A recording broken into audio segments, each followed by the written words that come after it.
Okay, we're on the record in the matter of Church v. Johnson. So after the lunch break, it's 12:52. I apologize, but I have some more questions for Ms. Church that I was thinking about over lunch. Could I just have you take the witness stand, Ms. Church, and you're still, remind you that you're still under oath. Yes, ma'am. Okay. Thank you. I was just eating lunch and I was writing all these notes down. What days do you work? I know you told us that you work certain I'm hours. off Sunday, Monday. Off Sunday, Monday, that helps, thank you. And what games are you dealing? Blackjack, primarily. Okay. All right, and then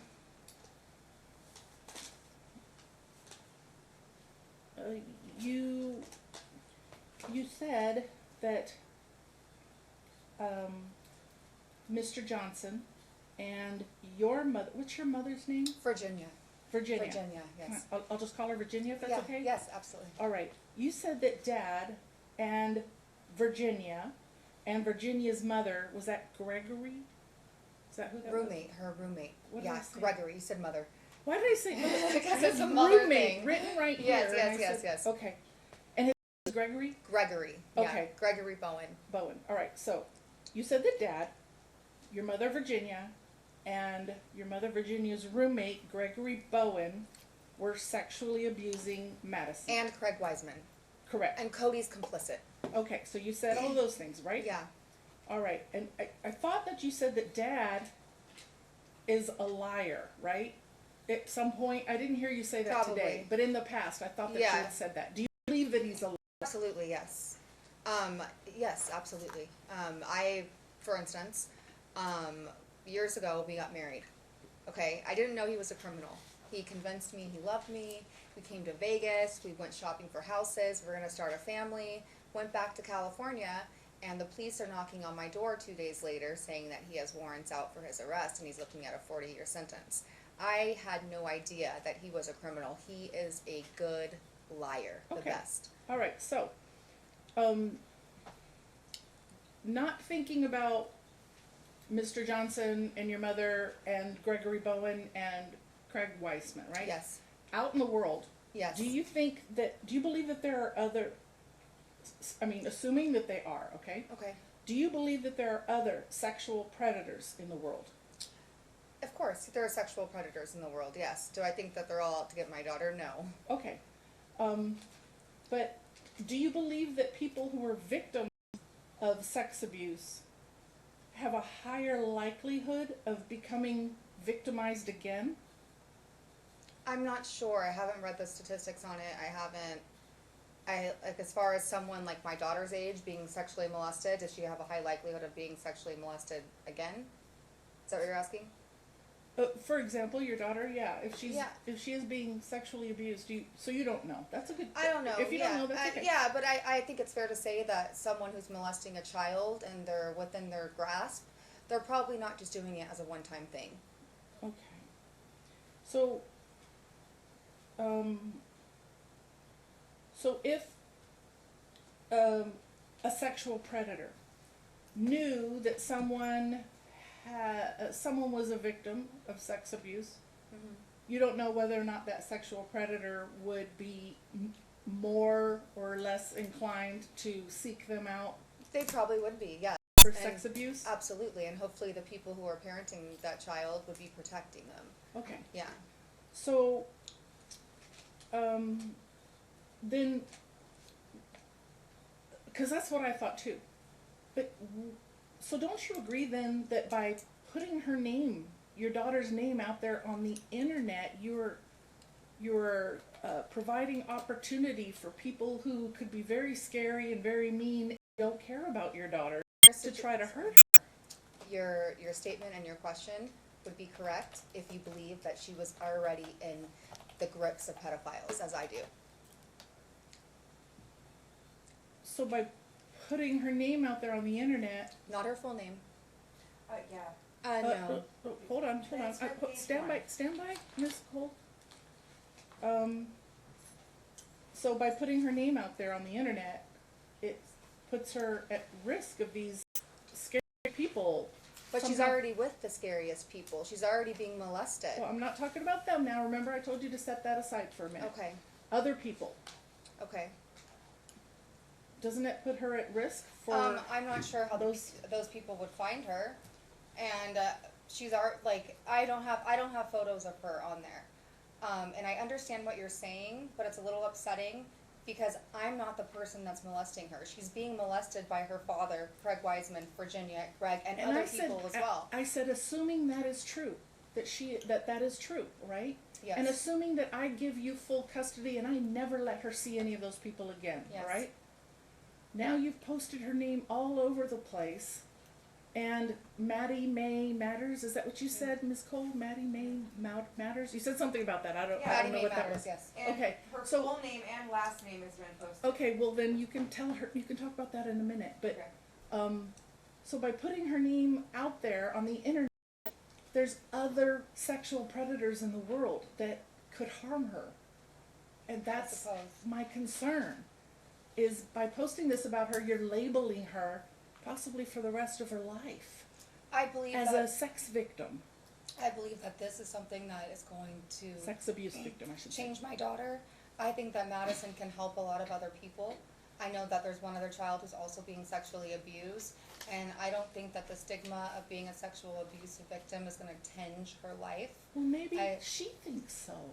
Well, I think that She she doesn't would think want me so fighting now, for but her. maybe someday she might not like having that label. She might not want to be the champion of sex abuse victims. But you're taking that opportunity, you're taking that decision away from her, I'm aren't trying you? to bring awareness to what's happening so people can be cautious. Why can't you and- bring awareness to it without announcing to the whole world that she's a sex abuse victim? Because this is a sexual abuse ring. Haven't, aren't you yourself a victim of sex No. abuse?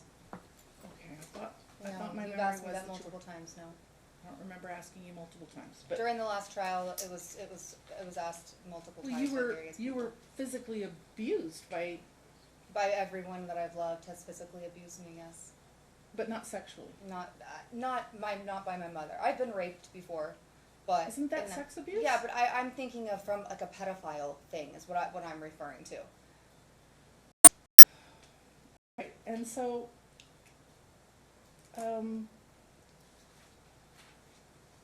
and you said Dad's a liar, and he can't be trusted, and you are 100% convinced that Dad is doing these things to Madison. So why then, at the end of the last trial, did you ask for joint physical custody? Richard thought that was something that was going to be easier for me to get, and And I gave it to you. kind of, No, I 100% gave it to you. but you never enforced your order. Oh, am I supposed to come knocking on your door and Mr. Johnson's door to make sure that your daughter is where she's supposed to be? I thought that there were steps that you could take to make sure and enforce your custody decree, like a pickup order. There I thought are. that was something that you could utilize. Okay, but did you ever ask me for one? I sent documents to the court, and once you found out that Madison wasn't being exchanged, I assumed that that's what you would do. And so, another question, I don't remember you ever mentioning anything in the first trial about Mr. Johnson being a self-admitted gang member. I don't remember that coming up at all. Evidence was submitted into court where he sent a text message saying sixth generation NWOC skinhead gang. That was not admitted because it was what- a doctor I in don't- Texas. That's not true.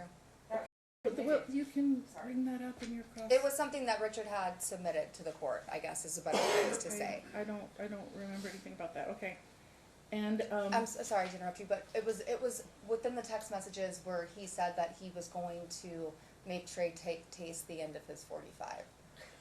and that makes him a gang member. He in the text messages he says NWOC 6th gen, Big Chad, and that he's referring to a gang. He's saying he's the 6th generation in the gang. I don't remember that ever being brought out. Well, it was. And I don't know that.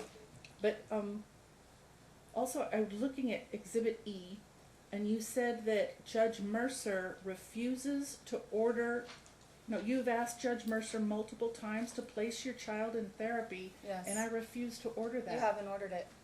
I don't remember you ever asking me It for has been therapy. asked multiple times for Madison to be put in therapy. At the last proceeding, I specifically said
whatever judicial system, whatever the judicial system believes is appropriate to happen to Dad, she will accept that. Mom says she's not taking any medications.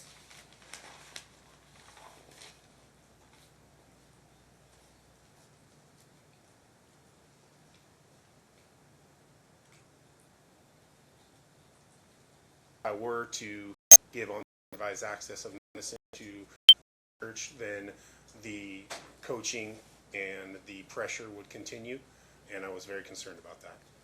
All right, so you immediately filed something? Yes, I did.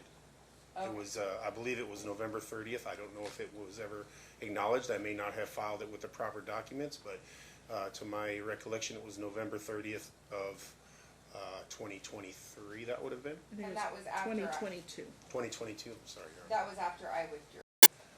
That's correct. Shortly after you withdrew, yes. Okay. Well, I think it was, well, regardless. So you heard Ms. Church's testimony about you cutting off completely all contact with Madison and her after the decree. Is that true? It is not. All right, and do you agree that the, phone calls on your phone that I showed Ms. Church are, authentic and real? Yes, 100%. They're through the Talking Parents app, which is monitored and logs and documents everything.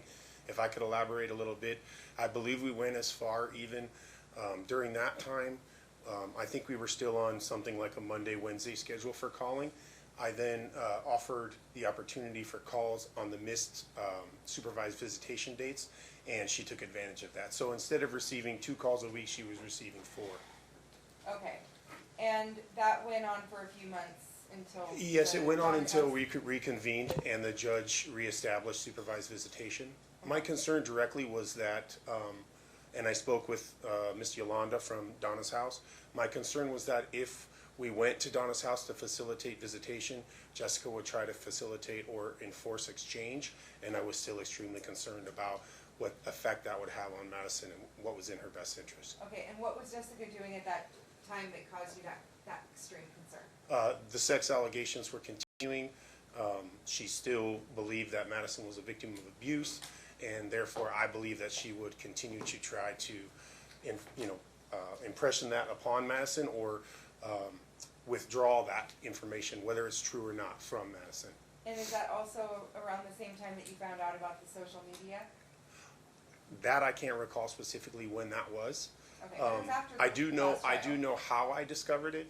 I had a Instagram page where, because I do some NHRA bracket racing, and so I had a page for that at one point, and Maddie May Matters popped up on that page as a suggested to follow or whatever. That's how I discovered it. That I don't remember the exact date. I could probably dig it up, but that's how it all began. I began seeing the stuff that was being posted. Okay, so you heard the testimony about you following her around on a motorcycle? Yes, I don't own a motorcycle. Okay, and. I'm sorry, real did quick, you could I get some tissue? My allergies are bugging me a little bit. Thank you very much. I'm a good catch. Yeah. What about, this drawing on a wall? I know nothing about it, only what Mass Church has stated to us on the record. Were you following Miss Church around at that time? I've never followed Miss Church around, ever. Okay. With respect to the social media, you found out first about the Instagram or the Facebook? The Instagram. All right. When did you find out about the Facebook, if you remember? It's going to be easier for me to remember how I think. I think the two just, at one point she was piggybacking the Facebook to the Instagram, and that led to the Facebook, I believe. But as far as the dates go, I don't remember. And to be completely honest, when I would see it, it would inflict so much stress and anxiety on me that I could acknowledge it, but I could only go so far into it because of how much it affects me. And that's because of the effect that it has on my daughter and what it could do to her in her future. And so I haven't spent much time there because of it's just so, it's so heavy for me to process. Okay. Well, we had a 14-day trial where we had CPS testify, multiple CPS employees. We had a lot of testimony from the parties. We had a lot of witnesses. Since that trial, have you abused your child? I've never abused Madison in any form, or neglected Madison in any form. Okay. Do you want to address the allegation of you wanting to hide pictures of Madison back when you were in the civil suites? We were on methamphetamine during that time. Honestly, Jessica and I were both using methamphetamine heavily. I believe I testified to that in the past, and I don't recall what our thought process was because we were in a very active addiction and was not a healthy situation. About pictures, what photographs? Jessica testified that the reason why she can prove there was sexual abuse is she has a recording of Brooks in Siegel Suites asking her to hide pictures of Madison from her mom. I thought that's what you said. I said I have a 911 phone call placed from Brooks's mother where she references Brooks said there's someone trying to get photos of my granddaughter. That's what she Okay, says in this I'm sorry. 911 audio that I have on my Facebook page. From back when they were staying at the Siegel Suites. So if I So I was could, asking him to address that allegation. if I could about- finish addressing that Yes. question. Throughout my entire relationship with Jessica, which dates back all the way to 2010, she has told me continuously that her mother is a very, very bad person. She's a sexual person. She physically and mentally abused Jessica. The same from Jessica's father was in the home. And she has told me that she believes that her mom is a perpetrator of sex work and things of that nature. So it would not surprise me that during those times of addiction at all, if that became a concern. Again, I don't remember specifically how the events went because we were not sleeping for 3 days at a time, both of us. And so, but I do know that the seeds were planted multiple times about the type of people her parents were. And I believe that had an effect on me during my addiction. Okay. Have you ever, have any firsthand knowledge of her mother abusing Madison? No, I do not.